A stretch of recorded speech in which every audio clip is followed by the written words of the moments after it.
நீங்கள் ஒருவரை ஒருவர் நேசிக்காதவரை, இஸ்லாம் கொண்டவர்கள் ஒருவரை ஒருவர் சகோதரனாக நினைக்காதவரை, அவனும் சமூகத்தில் ஏதோ ஒரு நிலையில் நன்மைக்குத்தான் செய்கிறான் என்று குறைந்தபட்ச நன்மையை நினைக்க சொல்றான் அல்லாஹ். தன்னு பில் முஃமினீன கைரா, முஃமின்களை பற்றி நல்லதாக நினையுங்கள். என்னிடத்திலே ஒருத்தன் ஒரு வீடியோ எடுத்து இப்படி காட்டி, இந்த வீடியோ பாருங்க எவ்வளவு மோசமா இருக்கு பாருங்க, இத பிரபலமான இன்னார் தான் செஞ்சாரு அப்படின்னு காட்டினார். இப்ப நான் சொன்னேன், அல்லாஹ் திருமறையில் எனக்கு வழிகாட்டுகிறான். என்ன வழிகாட்டுறான்?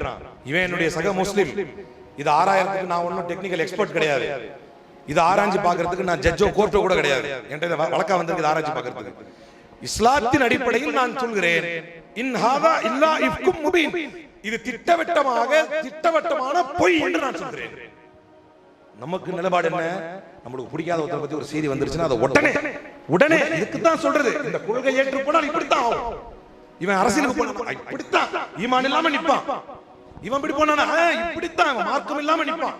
இப்படி பேசித்தான் மார்க்கத்தில் ஒருவன் இன்னொருவனை தகுதி நீக்கம் செய்து ஒன்றுமில்லாத நிலைக்கு நம்மை நாம் தள்ளி இருக்கிறோம். காரணம், நாம் மார்க்கத்தை விட்டு விலகி இருக்கிறோம்.